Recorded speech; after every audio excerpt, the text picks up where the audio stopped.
Guy Maddin is one of the reigning experimental filmmakers working today, blending a variety of techniques and tools from across film history, reaching far back into the silent era. With his recent collaborator, Evan Johnson, he co-directed the new film The Forbidden Room, a series of integrated vignettes inspired by lost silent films, though the film uses only original material. The film was shot concurrently to a project called Séances, which was shot in Montreal at the Phi Center and the Centre Georges Pompidou in Paris. As part of the Festival du Nouveau Cinéma, I sat down with the pair to discuss their film, which was closing the fest.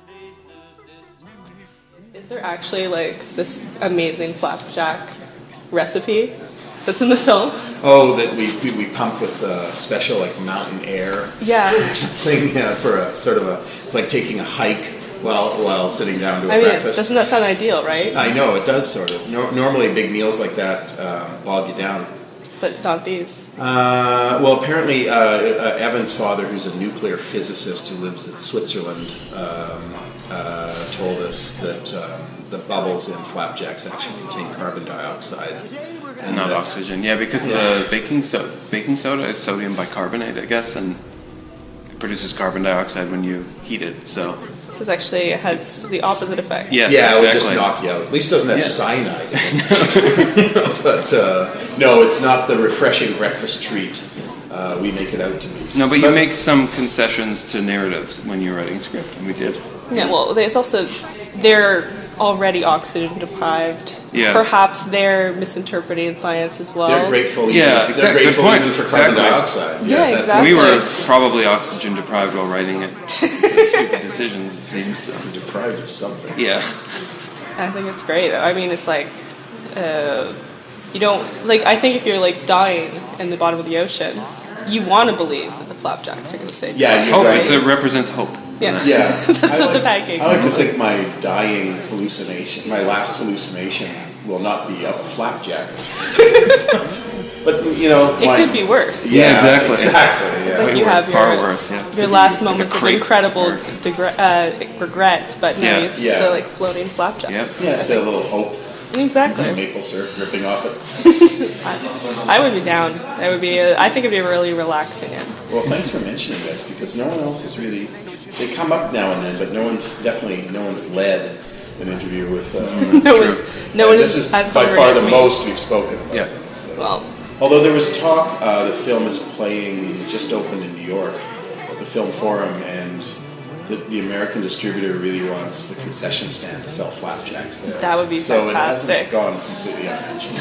I'm sure in New York it will Yeah, go off. that's People right. will go to the movie. There'll just be people for the lined, the food. way they were used to for Krispy Kreme, so that people lined up around the block.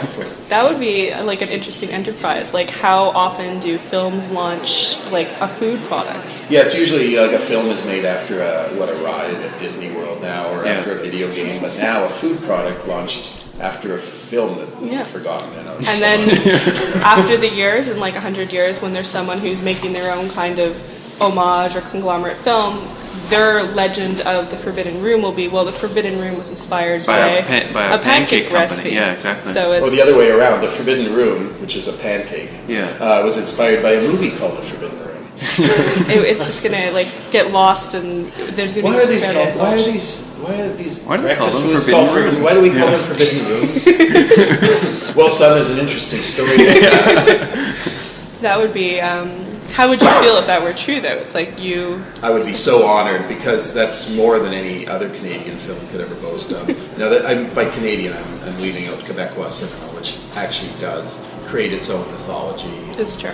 Does get bigger than life and stuff like that. But Anglo-Canadian cinema is smaller than life and hasn't created many myths. Smaller than even the smallest life. It's like Horton Hears a Who, and it's a Canadian film. There's never mind. Story over on page 2. No, it would be. I'd be honored if we entered some sort of vocabulary, even as where no one remembered the etymology. We can make this happen. It's just so kind of going off the delicious food. I guess it's not that far off, but I was talking to one of the people I saw the film with a few days ago, and one of the things they were talking about, and we both were, is the song Derriere. Oh, right, the final Derriere. The final by Derriere, Sparks. which is fantastic. Are you going to go for the Oscar push for best original song? We discussed it. We asked a distributor. There are all sorts of rules. Yeah, there are rules. First of all, and people Fuck the rules. Well, they also say if you want to go for an Oscar push, you need $75,000 to $100,000. Are you serious? That's what they say. No, I don't know. No, you don't. It's well, you want social media. Now. If you want a grassroots, we want a grassroots campaign. We should push for it. The Academy members, it helps if the Academy members have seen the film. However, the actual clip from the movie has been excised and is on YouTube. Really? I haven't found it. And it just needs a for-your consideration panel. But if you start pushing for your considerations before your film is played in the county of LA, there's lots of rules that will disqualify you. That's amazing. I'm surprised there's not more rules, because wasn't there a couple of years ago that one of the best original songs was by the guy who was in charge of he was the music director of the Academy Awards, really? and no one has even heard of the film. His song was nominated, and there's just... I love it. Me too. I love that guy so much. So we could just bribe that guy, and then maybe we'll get a nomination. Sounds like he doesn't have principles. With slapshots. Yeah. But come on, what other song from this year, something? Well, that's we were discussing. We couldn't even think of a song. Maybe we missed it, but there's no real contender here. You might be able to sweep in. There was one. That's how we do it. When there's no contenders, that's where we show up. Yeah, that's our best chance. We could sniff. We could sniff a vacuum a mile away. There was that one strange precedent where Midsummer Night's Dream in 1936 was not nominated even for an Academy Award, and it won. Yeah, write-in votes. Yeah. Wow. Yeah, it wasn't even and the nominees and all the nominees were read, and it wasn't one of them. And the winner is Midsummer Night's Dream. Art direction. Art direction. Well, it is the best. Yeah, best maybe art of all directed time. movie of all time. Yeah. But it was not nominated, and it won. They don't do that as much anymore. Though. I don't think it's that was possible. when there was only 9 people voting, and 2 of them wrote in. 2 of them voted. They were drunk, and they it's against the rules. Fuck the rules. Yeah, even then, there was no rules. Sometimes you'd have one year where there would be 9 films nominated for a category. Then next year there would be 2. Yeah, and the awards were held at a diner. Yeah, which is awesome. I think. I love those old diners. You see footage now and then of newsreel footage of Adolph Mons. You're trying to get up from a stool at a counter, to accept an award. If only. They're kind of even the way they dress is a little simpler. Even with my favorite is the photo of Vivien Leigh for Gone with the Wind, and she's just wearing a sundress. It's nothing more, nothing less. Gary Cooper isn't even wearing pants. Yeah, he doesn't have to. He's just sitting at the table with a tux top. Yeah. And one thing that I found really interesting about the film is that I study art history as well, and there's kind of this inner debate within that community in film as well, with film restoration or restoration of art. And I think this film really embraces, as well as both of your work, kind of the imperfections of cinema. You have kind of these breaking of film reels, the grain, the scratches.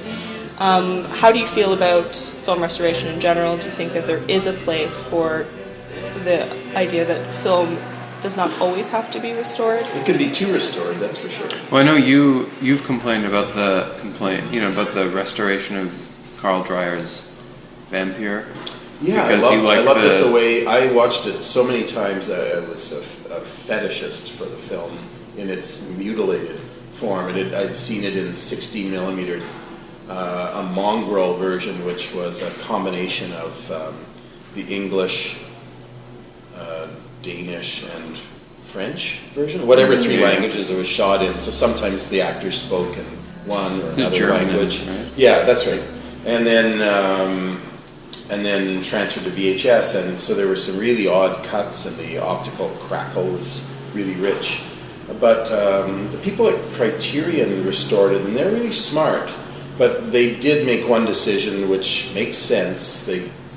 They opted, instead of this really strange artifact where all the soundtrack would stop and then some English would be cut in, and then all the soundtrack would resume again.